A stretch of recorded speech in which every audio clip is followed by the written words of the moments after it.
Mis hermanos, recordemos la vez pasada que comenzamos a leer en Mateo capítulo 13, que leímos la porción del versículo 1 al versículo 8 y la explicación dada por el mismo Jesús desde el versículo 18 hasta el versículo 23.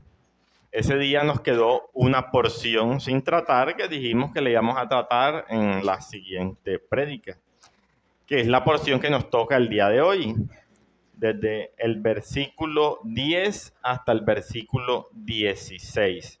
Entonces vamos a estar en Mateo capítulo 13, versículo 10 al 16. Es un poquito extenso el texto que vamos a tratar. Tiene bastantes citas bíblicas. Acá que voy a leer, faltan muchísimas más que no metí porque no nos alcanzaría el tiempo. Pero esto que vamos a hablar hoy, como les decía, es algo bastante complejo de entender. Es algo que requiere de mucho estudio. Me conformaría el día de hoy con que se nos anime a seguir buscando e indagando más acerca de este tema, porque hoy sé que van a irse con más preguntas que con respuestas. Entonces, comencemos. El Señor nos ayude. Recordemos así someramente la prédica pasada que está unida al contexto del texto de hoy, y fue el sembrador que salió a sembrar la semilla. Recordemos que él lanzó la semilla y en su lanzar la semilla se encontró con 4 diferentes tipos de terreno. Como que se encontró con el terreno que había sido pisado por las personas y estaba compactado, en el cual la semilla no entró porque el terreno estaba endurecido. Hay otra semilla cayó en pedregales donde había un poquito de tierra encima. La semilla logró entrar, logró crecer, pero como no tenía raíz, por cuanto las piedras no dejaron que las raíces profundizaran, apenas salió el sol, se quemó. Luego otra semilla que fue lanzada cayó entre espinos. ¿Sí? Ahí también las semillas crecieron, pero juntamente con ella crecieron los espinos. Los espinos eran más fuertes que esta planta y la ahogaron. Al final también terminó muriendo. Y el último terreno que vimos, que fue la buena tierra. Vimos en ese terreno cómo esa buena tierra había sido preparada por el labrador para que cuando cayera la semilla en ese terreno pudiese crecer y dar fruto. Como vimos ese día, el labrador fue el que labró esa tierra. El labrador fue el que dejó en las condiciones óptimas la tierra para que la semilla, cuando cayera en ella, pudiera germinar y dar fruto. Desde la vez pasada vimos la importancia que tiene el labrador en que una semilla entre en un terreno, germine y dé fruto. Ahora, cuando Jesús dice esta parábola a sus discípulos, del versículo 1 al 8, él termina diciéndole en el versículo 9, el que tiene oídos para oír, oiga.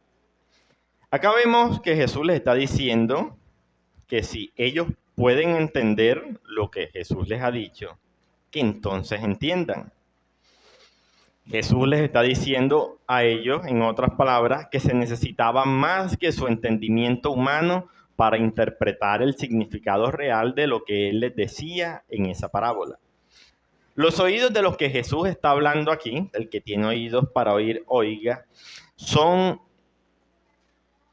los oídos internos. No estos que nosotros vemos acá, sino los oídos espirituales. Los oídos que nos permiten entender aquello que Dios nos está diciendo. Estos oídos son los que nos hacen considerar seriamente lo que hemos escuchado y son los que nos hacen prestar mucha atención para poder plenamente entender aquello que Dios nos está comunicando.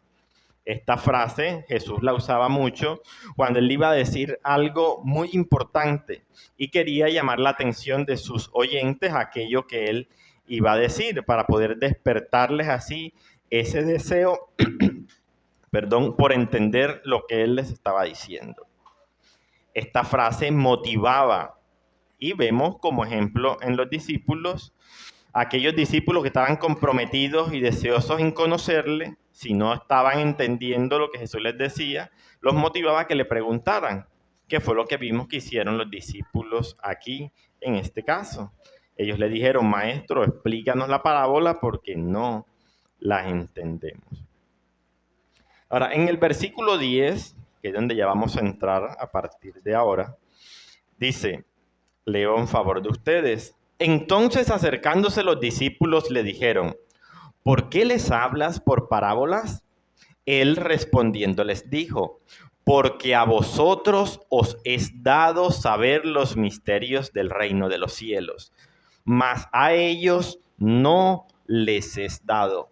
Porque a cualquiera que tiene se le dará y tendrá más, pero al que no tiene, aún lo que tiene le será quitado. Por eso les hablo por parábolas, porque viendo no ven, y oyendo no oyen ni entienden. De manera que se cumple en ellos la profecía de Isaías que dijo, de oído oiréis y no entenderéis, y viendo veréis y no percibiréis. Porque el corazón de este pueblo se ha engrosado, y con los oídos oyen pesadamente, y han cerrado sus ojos para que no vean con los ojos, y oigan con los oídos, y con el corazón entiendan, y se conviertan, y yo los sane. Pero bienaventurados vuestros ojos porque ven, y vuestros oídos porque oyen. Porque de cierto os digo que muchos profetas y justos desearon ver lo que veis y no lo vieron, y oír lo que oís y no lo oyeron. El Señor nos ayude, mis hermanos. Entonces, acercándose los discípulos, le dijeron, ¿por qué les hablas por parábolas? Ahora, una parábola es una categoría particular de historia. Es una historia tomada de la vida real o de una situación de la vida real de la cual se puede sacar una verdad moral o espiritual. Una parábola en la Biblia es una historia terrenal con un significado espiritual. Este término proviene del griego parabolé, que significa colocar una cosa al lado de la otra, para hacer una comparación. Jesús utilizó estos relatos cortos basados en la vida cotidiana para ilustrar verdades profundas sobre el reino de Dios de manera accesible y entendible a las personas de su entorno. Ahora, las parábolas se distinguen de las fábulas en que una fábula no es una situación real. Los protagonistas suelen ser animales u objetos que hablan y actúan como seres humanos y se les asignan virtudes y defectos humanos, como la astucia, la avaricia o la bondad, etc., a unos seres que no son humanos. En esos cuentos los animales son simplemente personas disfrazadas. Las parábolas también se distinguen de las alegorías, ya que una alegoría, todos los detalles o casi todo de ellas tienen un significado. Por ejemplo, en las crónicas de Narnia son esencialmente alegorías. Pero en las parábolas de Jesús no todos los detalles tienen un significado. Ahora, tratar de imponer un significado a cada detalle de la parábola puede producir doctrinas extrañas, cuya falsedad es fácilmente demostrable con el resto de las Escrituras. Entonces, las parábolas son simplemente historias de la vida real de las cuales se sacan una o tal vez unas cuantas verdades espirituales. Ahora, respondiendo Jesús a los discípulos que le preguntan, ¿por qué les hablas en parábolas? Ahora, los apóstoles no dicen eso porque esa fuera una forma de enseñar nueva o desconocida para ellos. No, ya que ese era un método común de la época de enseñanza. Ellos se lo dicen porque ellos, los apóstoles, sabían que esa forma de enseñanza no era fácil de entender si no llevaba una explicación consigo, donde se explicara exactamente qué era lo que se quería decir con lo que se estaba diciendo. Como podemos notar en esta parábola, los apóstoles no entendieron lo que Jesús les quiso decir, tanto así que ellos se vieron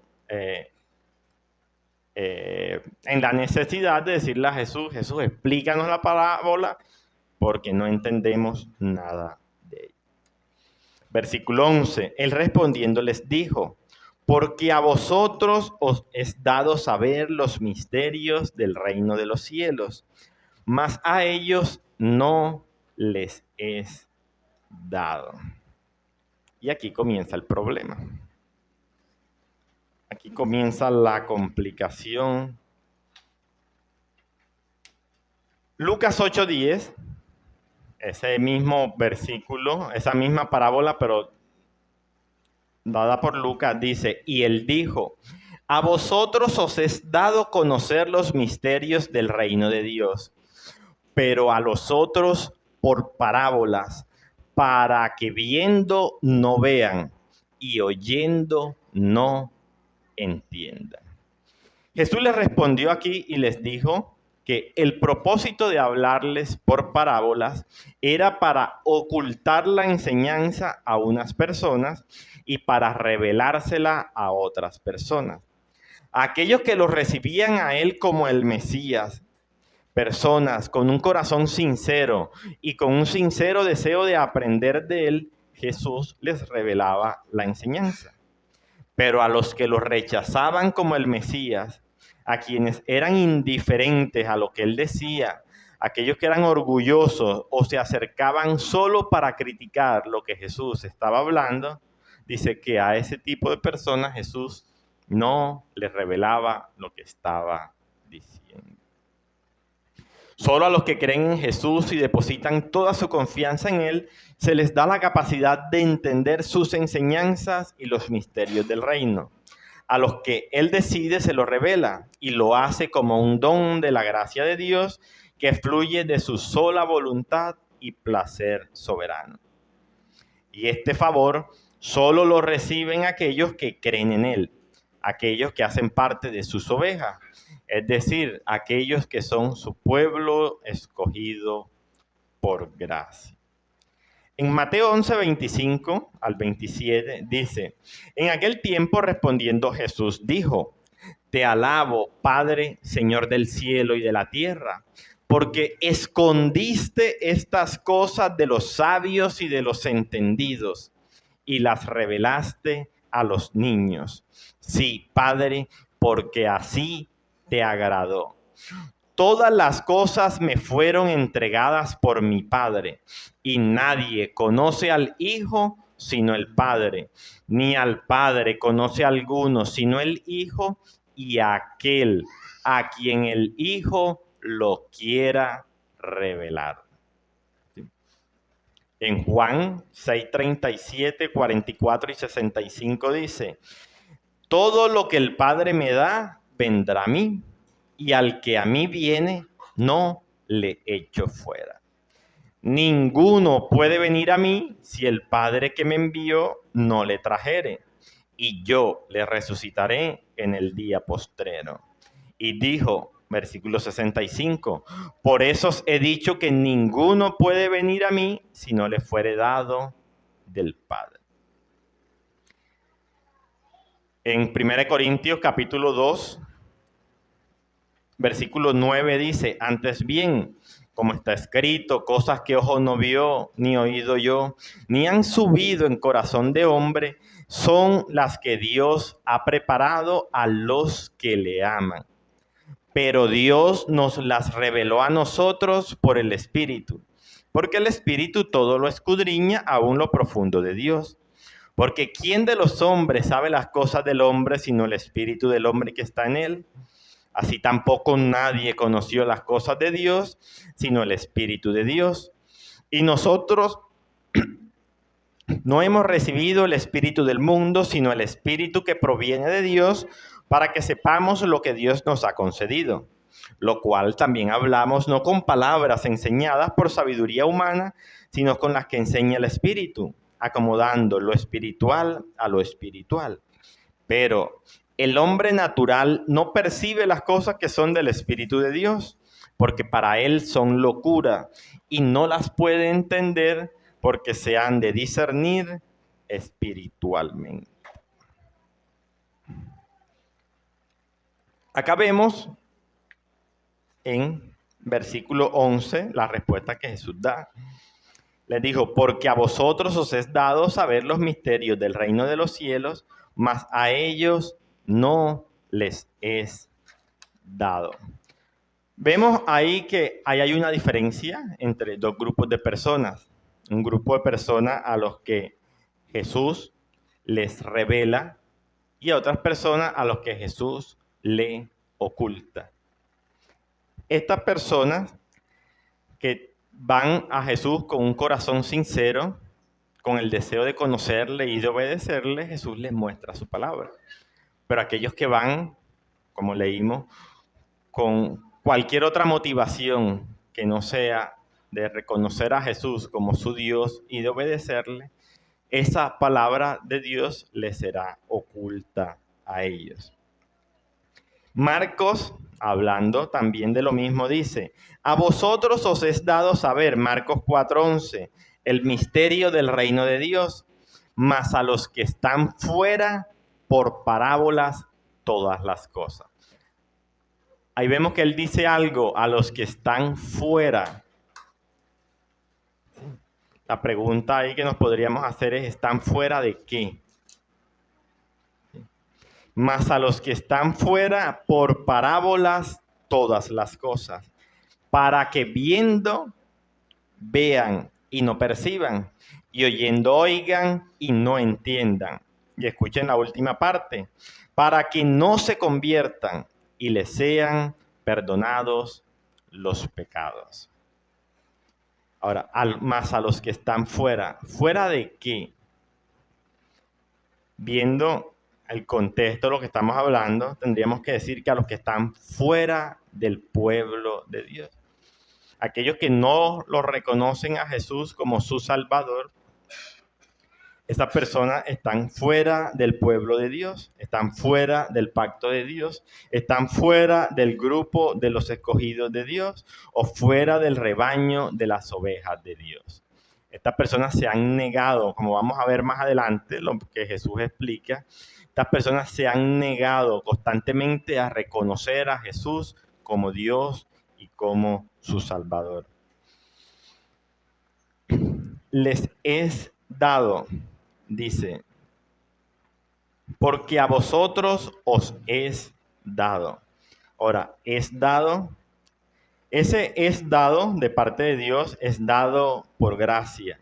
Y es la capacidad de comprender las verdades espirituales.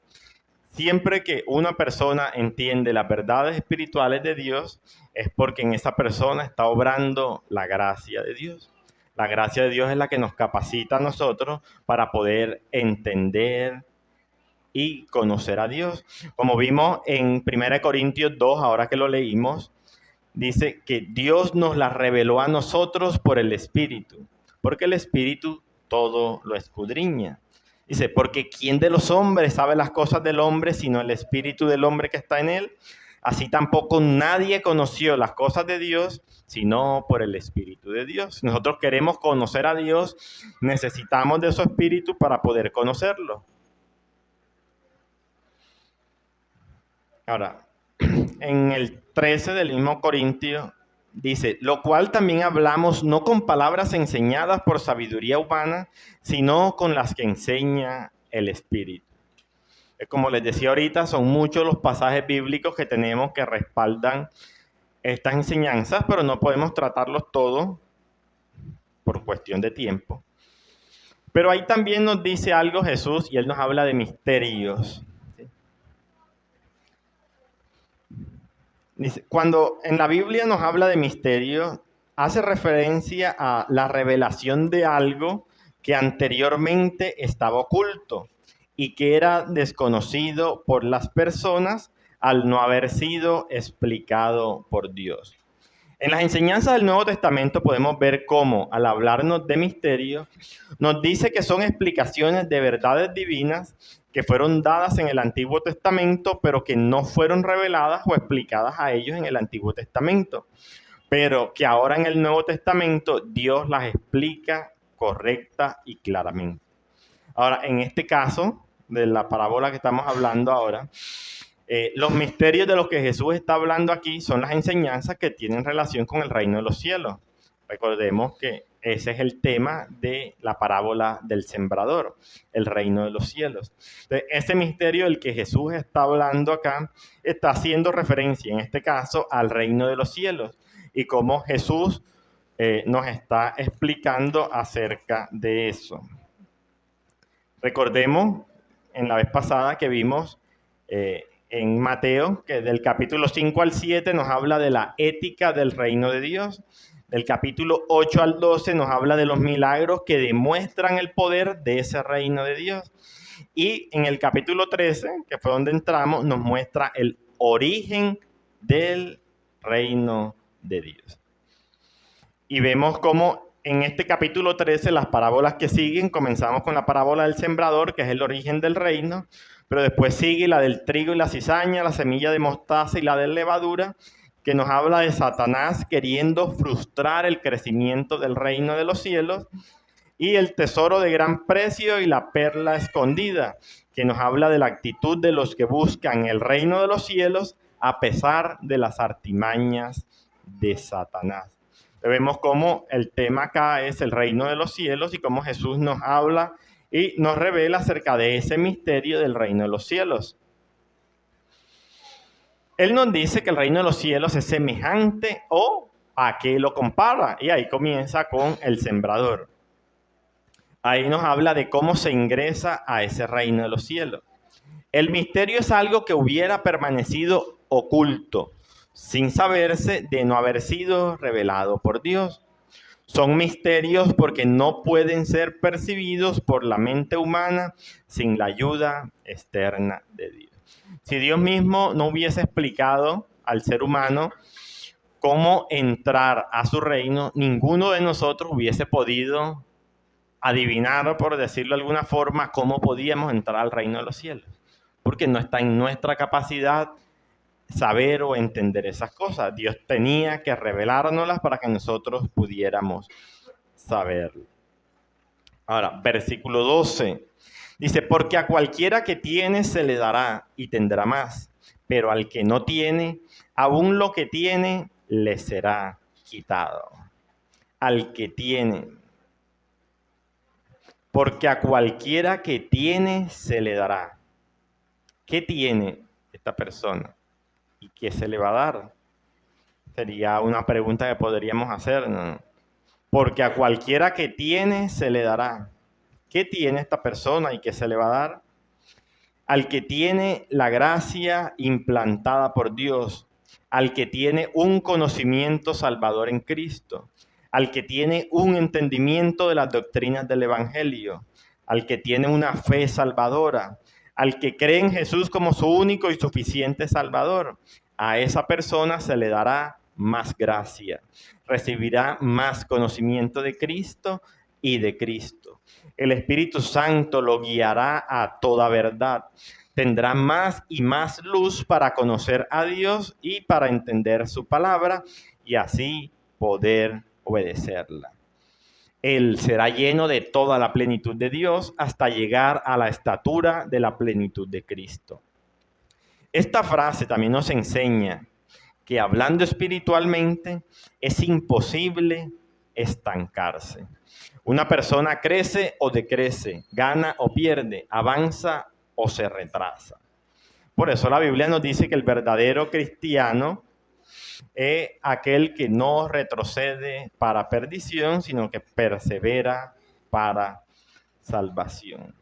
Porque a cualquiera que tiene se le dará y tendrá más. Si usted tiene al Espíritu de Dios, si usted tiene la gracia de Dios, Dios le dice que Dios le va a dar más gracia a usted, y le va a dar más de su Espíritu, le va a dar más sabiduría, porque el propósito de Dios es llevarlo a usted a la estatura de la plenitud de Cristo. Si usted dice estar estancado, si usted dice no avanzar, pues no puede.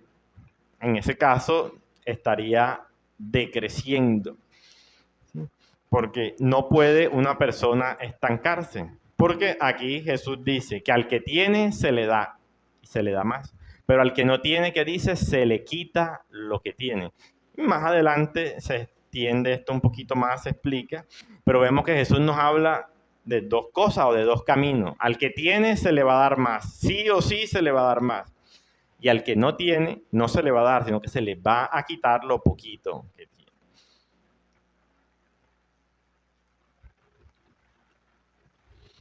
Ahora, al que no tiene,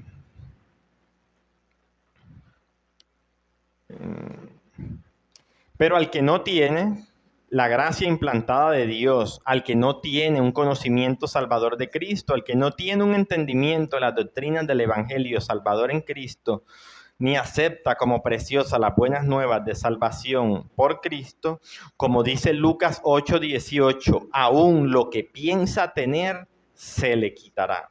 Aún lo poco que esta persona pueda tener de conocimiento del reino de Dios le será quitado por Dios. Pensemos algo, si es malo que descuidemos las cosas espirituales, ¿cuánto más perverso es que las rechacemos? La obstinación humana no puede quedar impune. Recordemos a Faraón cuando él endurecía su corazón para no obedecer a Dios. Dios, como respuesta a ese endurecimiento que le hacía de su corazón, Dios se lo endurecía aún más. Proverbios 29:1 dice, el hombre que reprendido endurece la cerviz, de repente será quebrantado y no habrá para él medicina. A esa persona que se es confrontada con su pecado, por poner un ejemplo, y esta persona rechaza eso y no acepto eso que tú dices, no es pecado, esa persona se va a endurecer aún más por rechazar, como dice aquí, el hombre que reprendido endurece la cerviz, de repente será quebrantado y no habrá para él medicina. Ahora, versículo 13. Por eso les hablo por parábolas, porque viendo no ven, y oyendo no oyen ni entienden. Entonces, vemos ahí un por eso de parte de Jesús. Por eso les hablo por parábolas. La causa de esa forma de enseñanza que Jesús tiene está en la responsabilidad humana de rechazar a Dios. La razón de hablarles así es porque ellos están viendo físicamente las cosas, pero no observan atentamente. Ellos oyen los sonidos, pero su oído no está atento para entender. Y aclaro algo aquí, digo ellos, pero ese ellos nos incluye a nosotros aquí también el día de hoy, si hacemos lo mismo que ellos hacen. Estas personas ven a Cristo con sus ojos carnales, pero no lo ven con los ojos de la fe. Ven sus milagros, pero no ven que estos milagros testifican de Él como el Mesías, como el ungido, como el Hijo de Dios. Ellos oyen las palabras de Jesús, pero no prestan atención a lo que Él dice para obedecerle. El sonido de las palabras entra a sus tímpanos y todo lo que captan solo los lleva a convertirse en enemigos de Dios. Pensemos en un pequeño ejemplo. Imagínese usted a una persona que le cae mal a usted, una persona que usted odia, y esta persona se acerca a usted y empieza a hablarle. Y espero que nadie odie a nadie ni nada de eso, ¿no? Porque se supone que somos creyentes, pero es un ejemplo para entender lo que quiero decir. Esa persona que usted odia tanto se acerca donde usted y le empieza a decir palabras bonitas. Por muy bonitas que sean las palabras que ella le diga, el mero odio que usted le tiene a ella hace rechazar todo lo que esa persona le diga, por muy bonito que sea. Usted va a despreciar esas palabras de esa persona. De esa misma manera, todo pecador, por muy bonito que Dios le hable, desprecia aquello que Dios le dice. Este accionar nos muestra la responsabilidad humana en rechazar a Dios y rechazar su palabra. Al hombre le es mostrada la verdad, pero ellos la rechazan por amar más las tinieblas que la luz. Ellos rechazan todas las cosas espirituales por cuanto ellos están muertos espiritualmente. Su carne solo piensa y desea las cosas de la carne, y por mucho que vean y oigan las cosas del reino, aun siendo directamente hechas o dichas por el mismo Hijo de Dios, no las escuchan ni las entienden verdaderamente para obedecerlas. Y como juicio de Dios por esa forma de actuar, tan decididamente a negarse a reconocer a Jesús como Salvador, Dios les oculta las cosas que son visibles, pero que ellos mismos se niegan a ver y a oír. Ezequiel 12:1 dice: vino a mí palabra de Jehová diciendo, hijo de hombre, tú habitas en medio de casa rebelde, los cuales tienen ojos para ver y no ven, tienen oídos para oír y no oyen, porque son casa rebelde.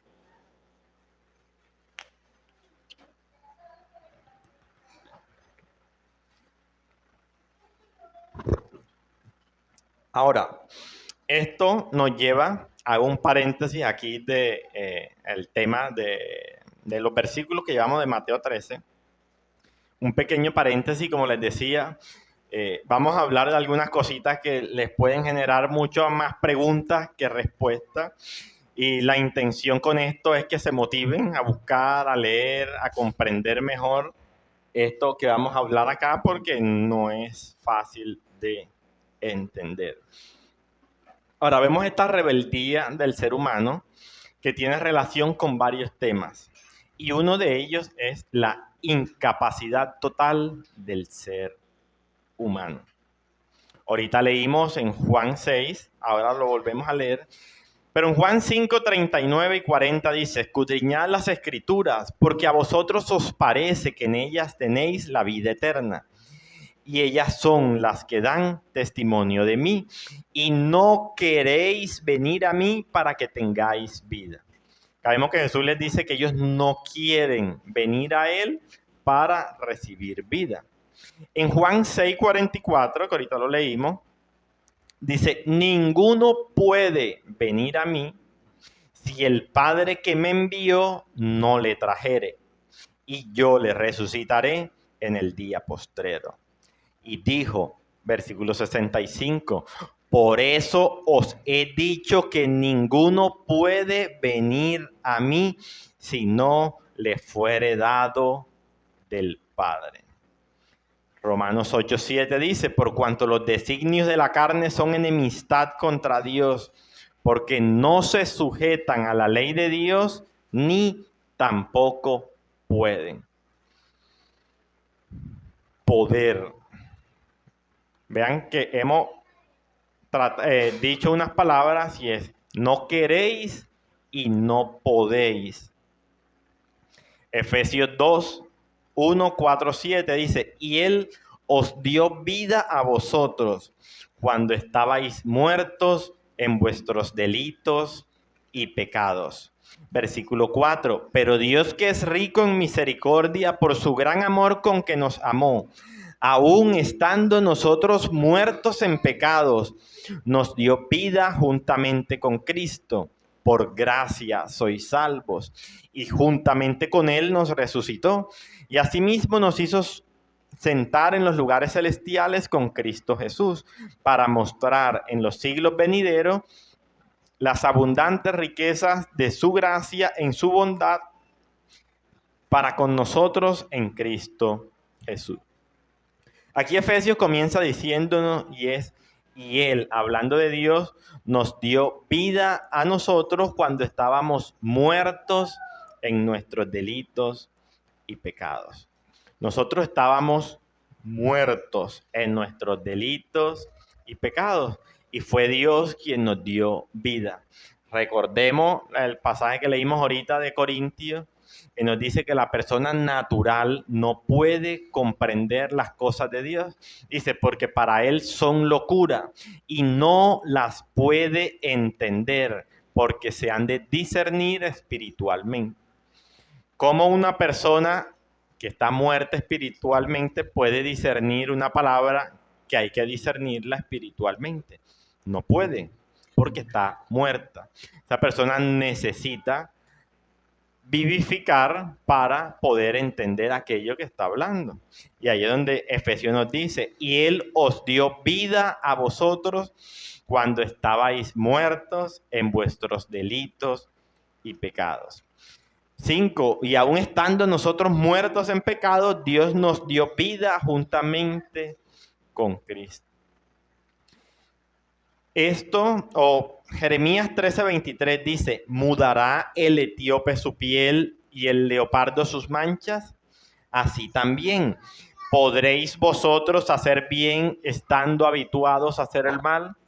¿Usted ha visto algún leopardo que él por su propia voluntad se quite las manchas que trae por naturaleza?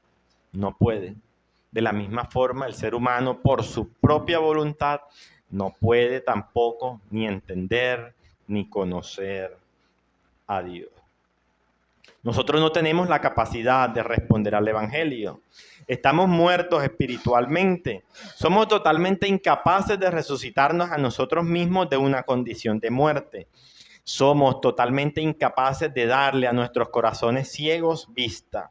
Somos totalmente incapaces de liberarnos a nosotros mismos de la esclavitud del pecado. Somos totalmente incapaces de convertirnos de la ignorancia a la verdad.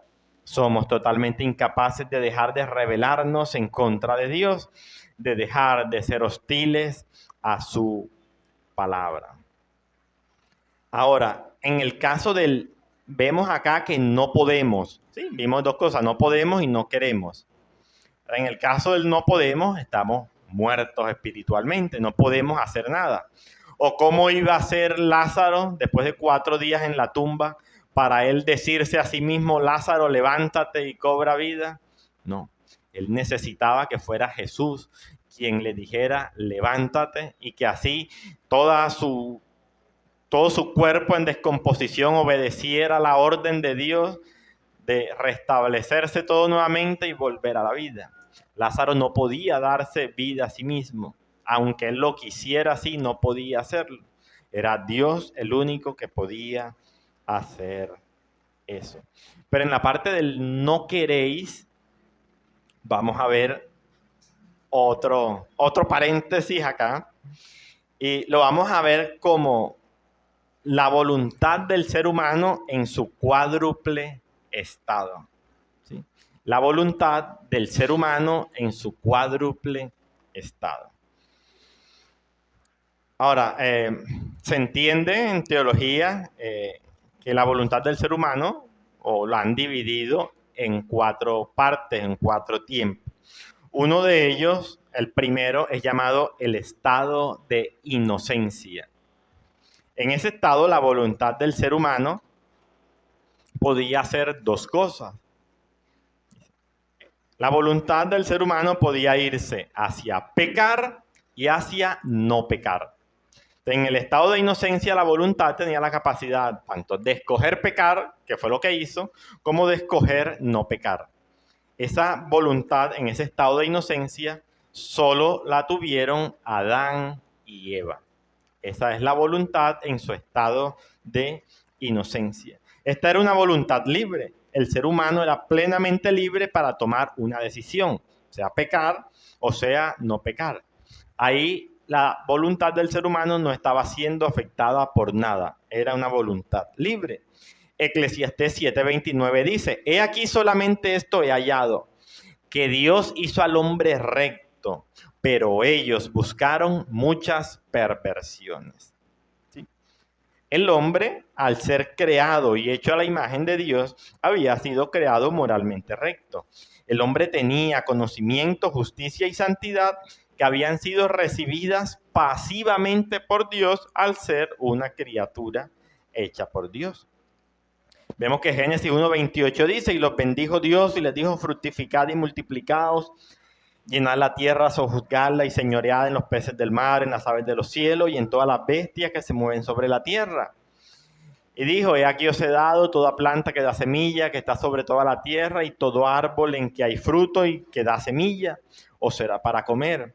Y a toda bestia de la tierra, y a todas las aves de los cielos, y a todo lo que se arrastra sobre la tierra en que hay vida, toda planta verde le será para comer. Y fue así. Y vio Dios todo lo que había hecho, y he aquí que era bueno en gran manera. Y fue la tarde y la mañana del día 6. Entonces vemos cómo en la creación Dios creó al hombre recto, con la capacidad de elegir entre pecar y entre no pecar. Ahora, nuestra confesión de fe, en el capítulo 6, párrafo 1, dice, aunque Dios creó al hombre recto y perfecto, y le dio una ley justa, la cual habría sido para vida si el hombre la hubiera guardado, y amenazó su transgresión con la muerte. Aún así, el hombre no permaneció mucho tiempo en esta posición de honor, usando Satanás la sutileza de la serpiente para seducir a Eva y luego por medio de ella seduciendo a Adán, quien sin ninguna compulsión al comer del fruto prohibido transgredió voluntariamente la ley de su creación y el mandato que le había sido dado. Que eso lo encontramos en Génesis 2:16. Y mandó Jehová Dios al hombre diciendo, de todo árbol del huerto podrás comer, mas del árbol de la ciencia del bien y del mal no comerás, porque el día que de él comieres ciertamente morirás. Ahora, ese es el primer estado, el estado de inocencia. En ese estado solo encontramos a Adán y a Eva. Ahí pasamos al segundo estado, que es llamado el estado de pecado. Recordemos que en el primer estado, la voluntad del ser humano podía hacer dos cosas, pecar y no pecar. Cuando ya el ser humano toma la decisión de pecar, su estado cambia. Como dice la confesión, sale de ese estado de honor en el que Dios lo creó y pasa ahora a un estado de pecado. En este estado de pecado, la voluntad del ser humano solo puede hacer una sola cosa, y esa es no pecar. No puede no pecar, ¿sí? O sea, su inclinación totalmente es a hacer pecado, más nada. Entonces, en el estado de pecado, la voluntad del ser humano no puede no pecar. Al ser humano salir de ese estado en el que Dios lo creó, se introdujo a este estado de pecado y de miseria. En este estado la voluntad humana está esclavizada al mal y está incapacitada para volverse a Dios o a cualquier bien espiritual.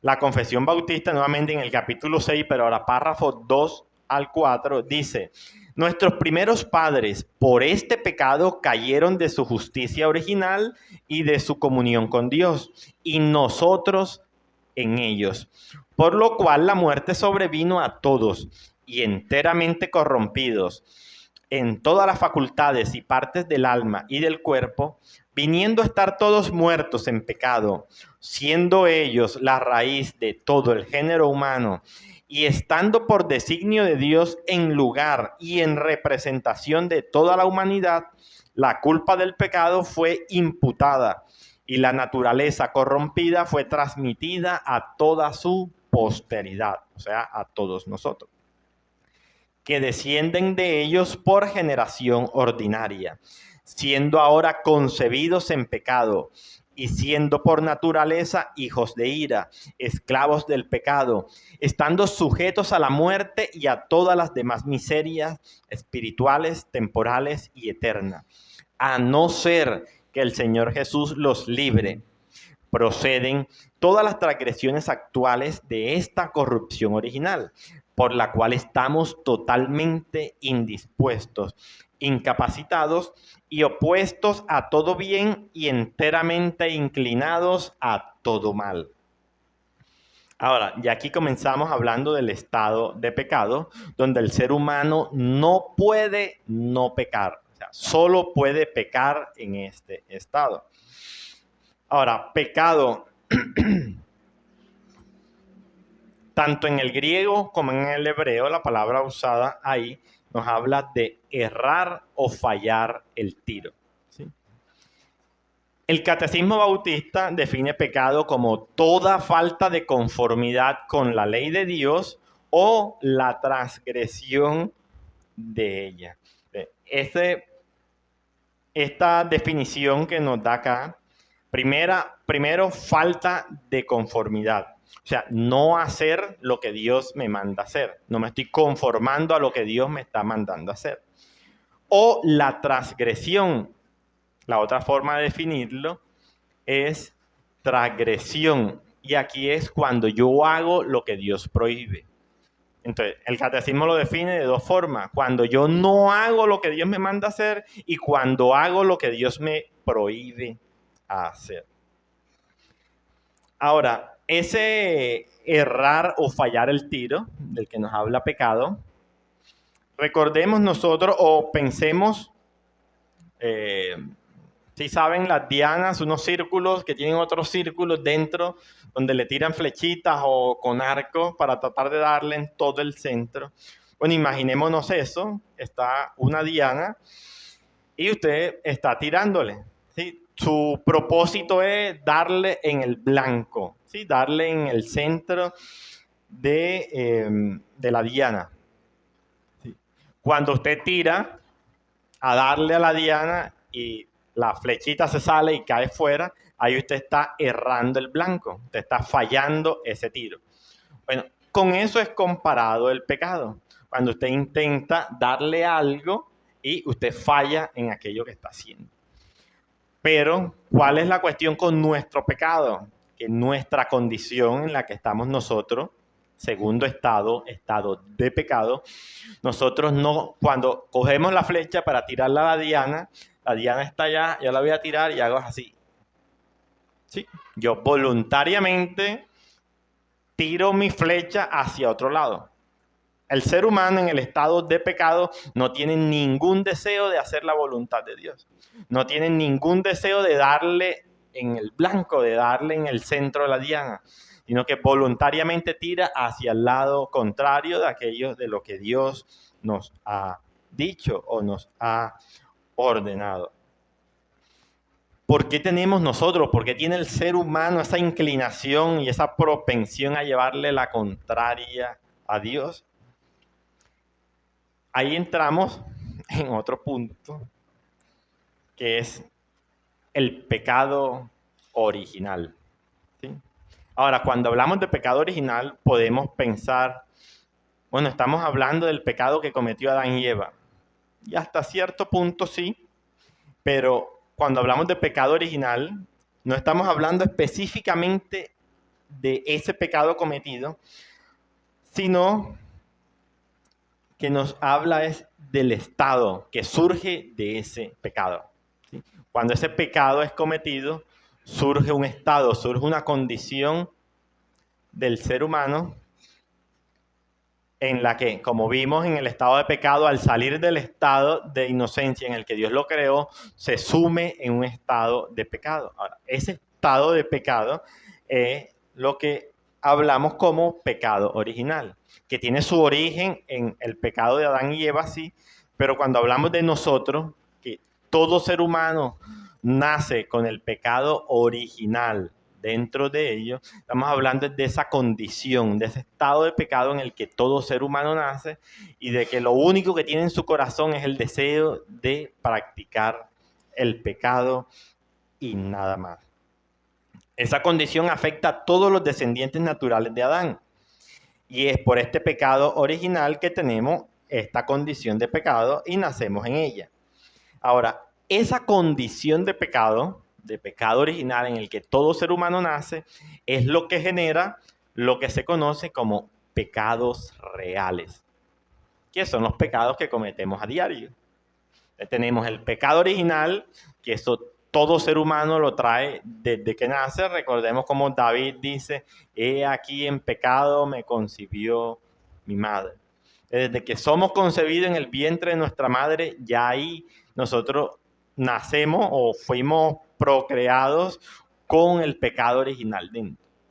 Ahora, a medida que va creciendo el niño, va adquiriendo las capacidades de expresar ese pecado que ya él trae dentro. ¿Sí? Pero todo ser humano nace con el pecado original. Y ese pecado original es lo que nos lleva a cometer los pecados reales, sea por omisión o sea por comisión. Romanos 5:12 dice, por tanto, como el pecado entró en el mundo por un hombre, está hablando de Adán, y por el pecado la muerte, así la muerte pasó a todos los hombres por cuanto todos pecaron.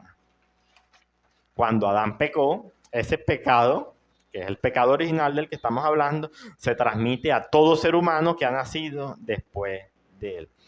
Romanos 5:19 dice, porque así como por la desobediencia de un hombre, Adán, los muchos fueron constituidos pecadores, el resto de la humanidad, así también por la obediencia de uno, Jesucristo, los muchos serán constituidos justos. Romanos 3:23, por cuanto todos pecaron y están destituidos de la gloria de Dios. Ahora, el pecado original no es simplemente la ausencia de la justicia original, como vimos que el hombre había salido de ese estado de justicia en el que Dios lo había creado, sino que nos habla de un hábito, de una disposición de todo nuestro ser hacia solamente el pecado y la constante propensión hacia solamente hacer el mal. Esta enseñanza también está estrechamente ligada con otra doctrina que se conoce como la depravación total del hombre. A mí me gusta llamarla más depravación general, porque a veces hablar de total nos puede confundir en creer que nos habla de intensidad. ¿Sí? Como que, oye, todos los seres humanos tienen que ser tan malos como puedan. Y eso es algo que nosotros no vemos. Pero la depravación total nos habla es de la extensión del alcance que tiene esa corrupción en el ser humano.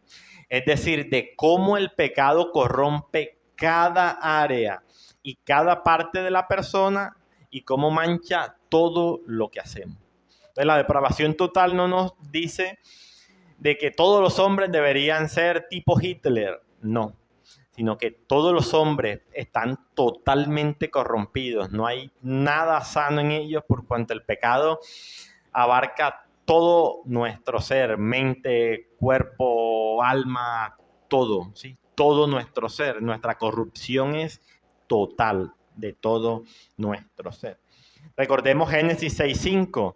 Y vio Jehová que la maldad de los hombres será mucha en la tierra, y que todo designio de los pensamientos del corazón de ellos era de continuo solamente al mal.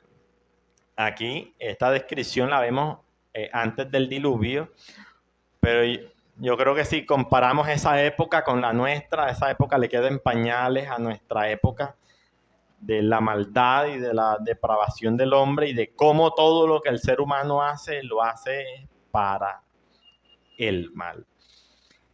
El catecismo de Heidelberg, en su pregunta 7, dice, ¿de dónde procede la corrupción humana? Respuesta, de la caída de Adán y Eva, resultando en que todos son concebidos y nacidos en pecado. La pregunta 8, ¿es el ser humano incapaz de hacer el bien e inclinado al mal? Respuesta, sí, a menos que sean regenerados por el Espíritu de Dios. Ahora, eso nos puede generar una pregunta.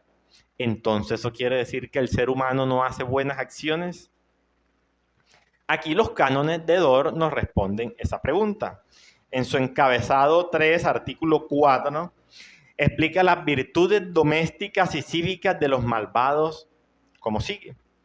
Sin embargo, desde la caída quedan en el hombre los destellos de la luz natural, por los que conserva cierto conocimiento de Dios, de las cosas naturales y de las diferencias entre el bien y el mal, y describe cierto respeto por la virtud, el buen orden en la sociedad y el mantenimiento de una conducta externa ordenada. Pero esta luz de la naturaleza está tan lejos de ser suficiente para llevarle al conocimiento salvador de Dios y a la verdadera conversión, que es incapaz de usarla correctamente, incluso en las cosas naturales y civiles. Más aún, esta luz, tal como es, el hombre la contamina por completo de diversas maneras y la mantiene en la injusticia, por lo que se vuelve inexcusable ante Dios. El pecado, termina la cita, el pecado ha generado desorden y confusión de todas las facultades de nuestro ser, convirtiéndonos en rebeldes y así no sometiéndonos a Dios. Cuando Adán pecó, él pasó de escuchar la voz de Dios a escuchar las mentiras de Satanás, haciéndose así esclavo de Satanás. Asimismo, las personas que no escuchan a Dios están escuchando lo que nos dice Satanás. Ahora, vemos acá cómo los cánones de Dort nos hablan y nos dicen de que aún en este estado de pecado en el que estamos nosotros, aún todavía el ser humano tiene cierta luz de las cosas que son buenas, de las cosas que son malas, pero por su misma condición, por su mismo estado de rebeldía, de pecado, el ser humano hace caso omiso de esas cosas que sabe que son buenas. Algunas veces las hace de las buenas y son las buenas acciones que vemos que hacen, pero muchas veces otras, por su mismo pecado, omite hacer esas cosas. Entonces, la depravación total no nos dice de que un hombre es tan malo como pueda ser, sino que todo su ser está completamente corrompido por el pecado. Ahora, el tercer estado, hemos visto el estado de inocencia, el estado de pecado. Ahora dijimos, el estado de inocencia solo estuvieron en él Adán y Eva. Ahora, en el estado de pecado, ¿quién está? Todo ser humano que ha nacido después de Adán. Ahora, el tercer estado, que es el que vamos a entrar, es llamado el estado de gracia. El primer estado podía el ser humano pecar y podía no pecar. En el segundo estado, en el de inocencia, podía pecar y podía no pecar. En el de pecado, podía no pecar. ¿Sí? No podía no pecar, o sea, solo era el pecado. Ahora, en el tercer estado, la voluntad del ser humano puede no pecar. El pasado no podía no pecar. En este puede no pecar. O sea, en este estado, el estado de gracia, el ser humano puede no pecar. ¿Sí? Él puede decidir no pecar. En el estado de gracia tenemos una capacidad renovada, pero imperfecta, de elegir solamente a Dios. Por eso vemos nosotros que los creyentes, aunque tienen la posibilidad de no pecar, en ocasiones pecan. ¿Sí? Porque la capacidad, aunque ha sido renovada y nos ha dado la capacidad de no pecar, que no la teníamos en el estado anterior, pero sigue siendo una voluntad imperfecta para elegir solamente a Dios. Es una voluntad que está libre de la esclavitud del pecado, pero sigue estando afectada por el pecado. Según de Corintios 3:17, porque el Señor es el Espíritu. Y donde está el Espíritu del Señor, allí hay libertad. O Juan 8:34 y 36. Jesús le respondió, de cierto os digo que todo aquel que hace pecado, esclavo es del pecado. Así que si el Hijo os libertare, seréis verdaderamente libres. Aquí vemos algo que dice Jesús, que todo aquel que hace pecado, o sea, todo aquel que practica pecado, dice, esclavo es del pecado. ¿Sí? Vemos en el de Corintios que dice que donde está el Espíritu del Señor, allí hay libertad. O sea que si un creyente, y llámese creyente aquel que ha recibido el Espíritu de Dios, si esa persona ha recibido el Espíritu de Dios, dice que esa persona tiene libertad. Y esa persona no es esclava del pecado. ¿Sí? Pero Jesús nos dice acá que si alguien practica el pecado, no habla de una caída ocasional, sino de practicar el pecado. Es decir, una persona practica el pecado, a cada rato está haciendo la misma cosa, a cada rato está cometiendo el mismo pecado. Esa persona es esclava del pecado. Y si es esclava del pecado, no ha sido libertada por Dios. El Espíritu Santo no está en ella, porque donde está el Espíritu del Señor, allí hay libertad.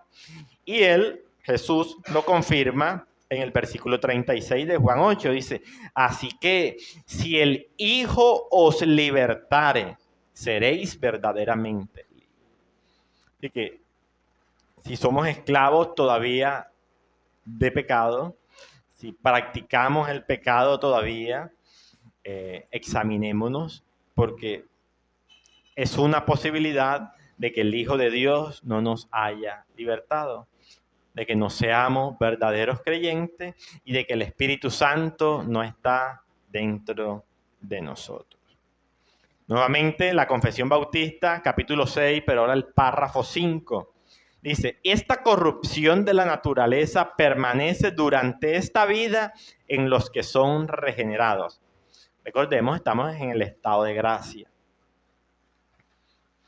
Y aunque dicha corrupción sea perdonada y mortificada por medio de Cristo, aún así, tanto esta corrupción de la naturaleza como sus primeras pasiones son verdaderas y propiamente pecado. Primera de Juan 1:8 dice, si decimos que no tenemos pecado, nos engañamos a nosotros mismos y la verdad no está en nosotros. Romanos 7:24, miserable de mí, ¿quién me librará de este cuerpo de muerte? Gracias doy a Dios por Jesucristo, Señor nuestro. Así que yo mismo con la mente sirvo a la ley de Dios, mas con la carne a la ley del pecado.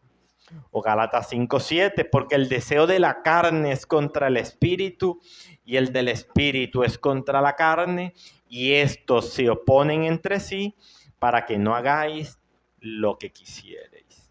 Entonces, en el estado de gracia vemos cómo la voluntad del ser humano puede ahora no pecar. En este estado ya la voluntad ha sido renovada y tiene la capacidad de no pecar. Y eso porque ya no es esclava del pecado, ya ha sido libertada por el Espíritu Santo de Dios.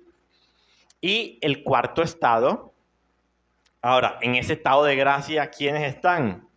Los creyentes, aquellos que han sido libertados por el Espíritu de Dios. Ahora, el cuarto estado es el estado de gloria. Ese es el cuarto estado en el que entrará la voluntad del ser humano. En este estado de gloria, el ser humano no puede pecar. En el de gracia puede no pecar, pero en el estado de gloria no puede pecar. En este estado, el ser humano tendrá una capacidad perfecta e inmutable de elegir solo a Dios. Este estado futuro no es que regresamos a como el ser humano fue creado en el jardín del Edén. Ahora, el estado de gloria no es volver la voluntad a como la tenía Adán y Eva, porque recordemos que Adán y Eva tenían en su voluntad la capacidad de elegir pecar y no pecar. Pero en el estado de gloria, no. En el estado de gloria, la voluntad va a no poder pecar, no va a tener ninguna inclinación de pecar, no va a tener ningún deseo de pecar ni de desobedecer a Dios. Entonces, no pensemos que en el estado de gloria es regresar la voluntad a como la tenía Adán y a Eva. Esa voluntad de Adán y Eva, aunque era una voluntad impecable, pero era mutable, podía cambiar para bien o para mal. Pero en la gloria eterna nuestra libertad de voluntad será inmutable, ya que seremos semejantes a Cristo, donde solo escogeremos lo que es santo y agradable a Dios. Nuestra voluntad estará glorificada. 1 Corintios 15:49 dice, y así como hemos traído la imagen del terrenal, o sea, la de Adán, dice, traeremos también la imagen del celestial, o sea, de Jesucristo. Filipenses 3:21, el cual transformará el cuerpo de la humillación nuestra para que sea semejante al cuerpo de la gloria suya, por el poder con el cual puede también sujetar a sí mismo todas las cosas. O primera de Juan 3:2, sabemos que cuando Cristo se manifieste, seremos semejantes a Él. Y ahí vemos muchos pasajes más que nos hablan de cómo el ser humano, al ser glorificado, será semejante a Cristo. Ahora, en el capítulo 15, el apóstol Pablo agarra todo un capítulo completo para hablar acerca de esa transformación del cuerpo. Hice algunos punticos que me gustaría leerlos acá. Dice que se siembra en corrupción, dice, y resucitará en incorrupción. Eso nos habla de que nunca más habrá enfermedad, ni nunca más envejecerá, ni nunca más morirá allá en la gloria eterna. Dice que será cuerpo glorioso y se sembrará en deshonra y resucitará en gloria. Eso nos habla de que estará libre de las secuelas del pecado y que reflejará la majestad divina. Dice, se siembra en debilidad, resucitará en poder. Ahí el cuerpo del ser humano no sufrirá fatiga, ni cansancio, ni limitaciones físicas terrenales. Dice, se siembra cuerpo animal, resucitará cuerpo espiritual.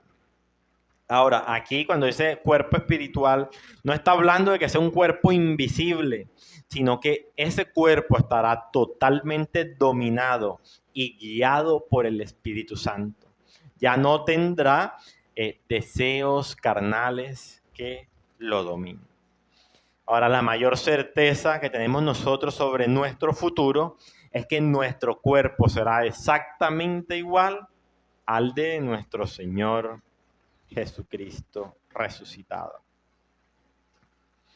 Ahora, si nosotros, viendo el estado en el que nosotros estamos, que es cuál el estado de pecado, y al creyente, o sea, estado de pecado toda la raza humana, y al creyente que por su fe en Jesucristo ha sido libertado del pecado y ahora está en el estado de gracia. Pero hablando del estado de pecado en el que todos nacemos, si nosotros no podemos hacer lo que es bueno y recto delante de los ojos de Dios, porque Dios nos dio los mandamientos.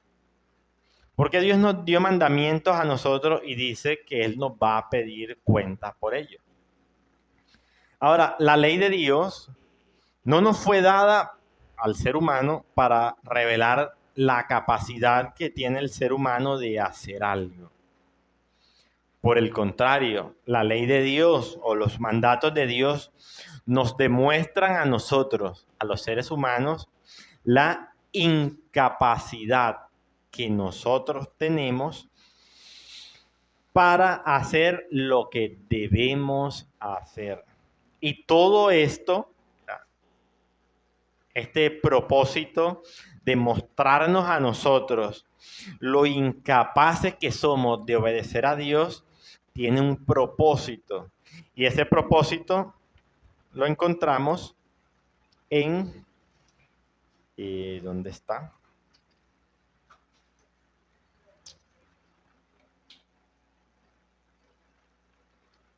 Bueno, ahora llegamos a él leyendo. La ley de Dios nos informa de nuestra obligación para con Dios. Ella no nos dice puedes hacerlo, sino que nos dice debes hacerlo. La ley de Dios nos fue dada para alcanzar salvación por medio de ella. La ley nos muestra nuestro pecado. La ley sirve para que todo el mundo quede bajo el juicio de Dios. Gálatas 3:19 dice, entonces, ¿para qué sirve la ley? Gálatas nos responde también. Dice, fue añadida a causa de las transgresiones, hasta que viniese la simiente a quien fue hecha la promesa. Y fue ordenada por medio de ángeles en mano de un mediador. Y el mediador no lo es de uno solo, pero Dios es uno. Luego la ley es contraria a las promesas de Dios en ninguna manera, porque si la ley pudiera vivificar, la justicia fuera verdaderamente por la ley. Mas la Escritura lo encerró todo bajo pecado, para que la promesa, que es por la fe en Jesucristo, fuese dada a los creyentes.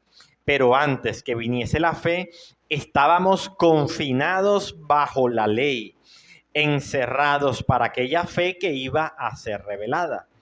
De manera que la ley ha sido nuestro ayo para llevarnos a Cristo, a fin de que fuésemos justificados por la fe. Ahora, ¿cuál es el propósito de la ley de Dios?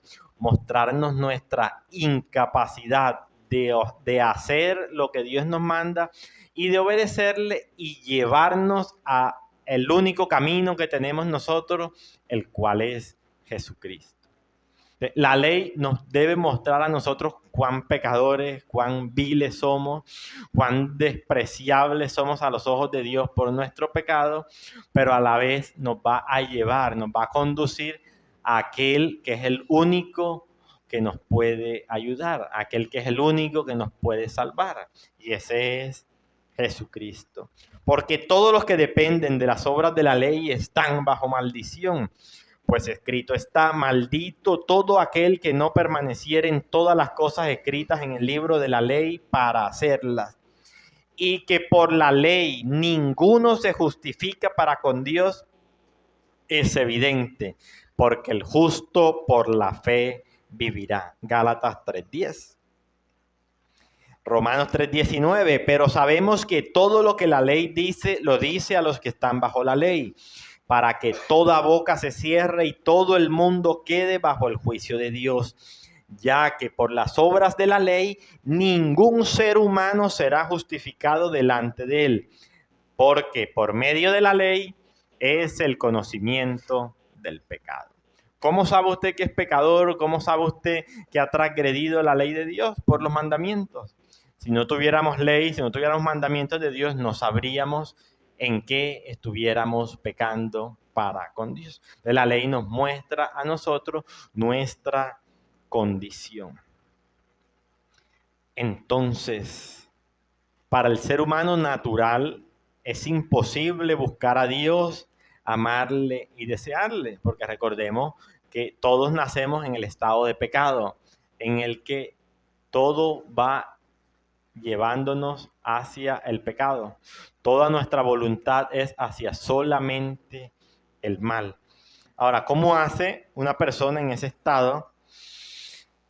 Para el ser humano es imposible. Recordemos a Lázaro. Lázaro no podía darse vida a sí mismo, no podía resucitarse a sí mismo. Pero para Dios no hay nada imposible. Dios es el único que puede cambiar nuestro corazón de piedra y darnos un corazón sensible a su palabra. Ezequiel 36:22 dice, por tanto di a la casa de Israel, así ha dicho Jehová el Señor, no lo hago por vosotros, oh casa de Israel, sino por causa de mi santo nombre, el cual profanasteis vosotros entre las naciones a donde habéis llegado, y santificaré mi grande nombre, profanado entre las naciones, el cual profanasteis vosotros en medio de ellas, y sabrán las naciones que yo soy Jehová, dice Jehová el Señor, cuando sea santificado en vosotros delante de sus ojos. Y yo os tomaré de las naciones y os recogeré de todas las tierras y os traeré a vuestro país. Vean hasta ahí que ahí no vemos la voluntad del ser humano por ningún lado. Dios dice, yo los tomaré, yo los recogeré, yo los traeré. Y sigue diciendo, hablando Dios, dice, esparciré sobre vosotros agua limpia y seréis limpiados de todas vuestras inmundicias y de todos vuestros ídolos os limpiaré. Os daré corazón nuevo. Nuevamente, fue Dios quien nos dio un corazón nuevo, no nosotros a nosotros mismos. Os daré corazón nuevo y pondré espíritu nuevo dentro de vosotros. Y quitaré de vuestra carne el corazón de piedra y os daré un corazón de carne. Y pondré dentro de vosotros mi espíritu y haré que andéis en mis estatutos y guardéis mis preceptos y los pongáis por obra. Habitaréis en la tierra que di a vuestros padres y vosotros me seréis por pueblo y yo seré a vosotros por Dios.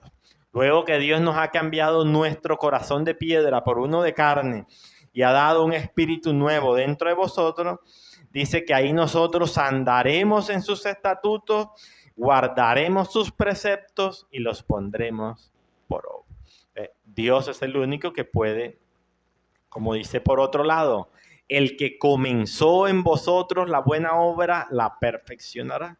Dios es el que comenzó en nosotros la buena obra, cambiando nuestro corazón y dándonos un nuevo espíritu. 1 Juan 4:19, nosotros le amamos a Él porque Él nos amó primero. Nosotros generalmente lo vemos desde nuestro punto de vista y yo amé a Dios y yo lo escogí. Sí, pero es que tú hiciste eso porque Él te amó primero. Por eso fue que tú lo escogiste. Ahora, regresamos nuevamente a Mateo, versículo 14. Ya vamos terminando, mis hermanos. Versículo 14. Como les decía, este paréntesis que vimos acá, ojalá los motive a seguir buscando más acerca de estos temas, de estas doctrinas que son bastante profundas. Esto aquí fue un abrebocas nada más. Ojalá y se motiven a eso. Versículo 14. De manera que se cumple en ellos la profecía de Isaías que dijo, de oído oiréis y no entenderéis, y viendo veréis y no percibiréis. Ya vemos nosotros, Isaías, en Juan capítulo 12, Jesús habla de esa profecía también, 12:36, dice, entre tanto que tenéis la luz, creed en la luz para que seáis hijos de luz. Estas cosas habló Jesús y se fue y se ocultó de ellos. Pero a pesar de que había hecho tantas señales delante de ellos, no creían en él, para que se cumpliese la palabra del profeta Isaías que dijo, Señor, ¿quién ha creído a nuestro anuncio y a quién se ha revelado el brazo del Señor? Por esto no podían creer, porque también dijo Isaías, cegó los ojos de ellos y endureció su corazón, para que no vean con los ojos y entiendan con el corazón y se conviertan y yo los sane. Vemos ahí cómo Jesús está hablando y vemos que los milagros que hizo y todas las cosas que Jesús hizo y las personas que estaban ahí viendo y oyendo eso no creían en él.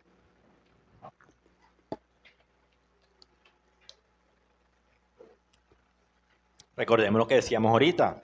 El propósito de las parábolas es revelar lo que Dios ha dicho a aquellos que creen y confían en Dios y ocultársela a aquellos que lo rechazan. Otro versículo que habla algo parecido es, no echéis vuestras perlas delante de los cerdos, no sea que se devuelvan, las pisoteen y os despedacen. ¿Sí? En Romanos 11:7, 11:8, dice, como está escrito, Dios les dio espíritu de estupor, ojos con que no vean y oídos con que no oigan hasta el día de hoy. Ahí vemos un ejemplo del faraón.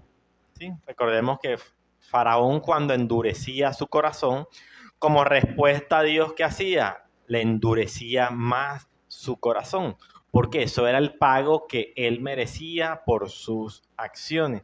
Al él negarse a obedecer a Dios, al él negarse a reconocer a Dios, él debía recibir un castigo, y ese castigo era eso, endurecerle más su corazón. Él mismo se lo endurecía y Dios se lo endurecía más a él. Ahora, ese espíritu de estupor nos habla de adormecer las almas, de hacerlas insensibles, que no se vean afectadas en absoluto por esa oferta de salvación que se les está haciendo. Entonces, es una forma de ceguera espiritual, ¿sí? No ver aquello que Dios me está hablando, aquello que Dios me está diciendo. Versículo 15, porque el corazón de este pueblo se ha engrosado y con los oídos oyen pesadamente y han cerrado sus ojos para que no vean con los ojos y oigan con los oídos y con el corazón entiendan y se conviertan y yo los sane. Veamos que dice, y han cerrado sus ojos. Ellos mismos cerraron sus ojos. Dice, para que no vean con los ojos y oigan con los oídos y entiendan con el corazón. Vemos como el ser humano en ese estado de pecado rechaza, como les decía ahorita, cuando su enemigo le dice algo, por muy bonito que sea, para usted van a ser palabras despreciables, porque el solo desprecio que usted le tiene a la persona lo va a hacer rechazar todo lo que esa persona le diga. De la misma forma, acá el ser humano en el estado de pecado en el que nace rechaza todo lo que Dios le diga. Por muy bonito que sea lo que Dios le diga, el ser humano lo rechaza. Por eso dice que cierra sus ojos para no ver con los ojos, para no oír con sus oídos y que su corazón entiendan y puedan convertirse y Dios los sane. Aquí está hablándonos de la responsabilidad que tiene el ser humano en negarse a escuchar a Dios. El corazón se ha engrosado, ¿sí? Se ha engordado o se ha vuelto estúpido, se ha embrutecido o está sin entendimiento. Aquí nos habla de ser incapaz de ver el verdadero significado de lo que vieron con sus ojos físicos y oyeron con sus oídos físicos. Este engrosamiento ha sucedido porque ellos de forma obstinada han tapado sus ojos para no ver la verdad y han cerrado sus oídos para no entender lo que Dios les dice. Así ellos han despreciado toda la revelación dada por Dios y como consecuencia de ese desprecio y como resultado de su accionar, Dios los ha entregado a recibir lo que ellos más anhelan. ¿Y qué es lo que ellos más anhelan? Distanciamiento de Dios. Ese distanciamiento de Dios ellos lo buscan al tapar sus oídos y cerrar sus ojos a la verdad. Y como eso es lo que ellos quieren, eso es lo que Dios les da. Versículo 16, pero bienaventurados vuestros ojos porque ven y vuestros oídos porque oyen. Bienaventurados vuestros ojos y oídos. Estos ojos eran bienaventurados porque podían ver a Jesús y reconocerlo como el Mesías. Ellos podían ver su gloria, ver su belleza, verlo como el Salvador y Redentor, verlo como el mediador, verlo como aquel en quien se cumplen todas las promesas de Dios, verlo como el Hijo de Dios encarnado, como el cumplimiento definitivo del plan redentor divino, como aquel al que prefiguraban todas las cosas del Antiguo Testamento. Estos oídos eran bienaventurados porque oían con especial atención y entendían las palabras de verdad que salieron de la boca de Jesús, el profeta que Moisés dijo que cuando viniera le prestaran especial atención. Ahora, estos ojos y oídos que Jesús dice que son bienaventurados, recordemos lo que Jesús le dice a Pedro en Mateo 16, diciéndole lo mismo. Mateo 16:15, Él les dijo, ¿y vosotros quién decís que soy yo? Pedro respondió, dijo, tú eres el Cristo, el Hijo del Dios viviente. ¿Qué hizo Pedro ahí? Pedro reconoció a Jesús como el Salvador, como el Mesías, como el Hijo de Dios. Pero ¿qué es lo que le dice Jesús después? Jesús le dice, bienaventurado eres, Simón, hijo de Jonás, porque no te lo reveló carne ni sangre, sino mi Padre que está en los cielos. Al Pedro reconocer a Jesús como Dios, como Salvador, como Mesías, eso no había sido por alguna capacidad especial que Pedro tuviera, no. Eso había sido porque Dios se lo había mostrado. Por eso Pedro era bienaventurado, porque Dios se lo había mostrado a él. Versículo 17. Porque de cierto os digo que muchos profetas y justos desearon ver lo que veís y no lo vieron, y oír lo que oís y no lo oyeron. Desde Génesis 3, donde Dios hizo la promesa de un Salvador, de una simiente que aplastaría la cabeza de la serpiente, todas las personas esperaban ese cumplimiento y deseaban ver esa promesa cumplida con sus propios ojos. Vamos a ver un solo ejemplo por causa de tiempo. En Lucas 2:25 dice, y he aquí había en Jerusalén un hombre llamado Simeón, y este hombre justo y piadoso esperaba la consolación de Israel. Y el Espíritu Santo estaba sobre él, y le había sido revelado por el Espíritu Santo que no vería la muerte antes que viese al ungido del Señor. Y movido por el Espíritu vino al templo. Y cuando los padres del niño Jesús lo trajeron al templo para hacer con él conforme al rito de la ley, él le tomó en sus brazos y bendijo a Dios diciendo, ahora, Señor, despides a tu siervo en paz conforme a tu palabra, porque han visto mis ojos tu salvación, la cual has preparado en presencia de todos los pueblos, luz para revelación a los gentiles y gloria de tu pueblo Israel. Estaba también allí Ana, profetisa, hija de Fanuel, de la tribu de Aser, de edad muy avanzada, pues había vivido con su marido 7 años desde su virginidad y era viuda hacia 84 años y no se apartaba del templo, sirviendo de noche y de día con ayunos y oraciones. Esta, presentándose en la misma hora, daba gracias a Dios y hablaba del niño a todos los que esperaban la redención en Jerusalén. Vemos como muchas personas esperaban ver ese cumplimiento de esa promesa de Dios. Y terminamos en el versículo 18. Dice, oíd pues vosotros la parábola del sembrador. Después de Jesús explicarle las razones por las que Él les hablaba en parábolas, que era ocultarle la verdad a unos y revelárselas a otros. Ahora Él les demuestra cómo aquellos que sí aceptan a Él les revela la verdad. Vemos cómo cuando Jesús explica esta parábola, solo están los discípulos y algunas pocas personas que sí eran unos verdaderos creyentes.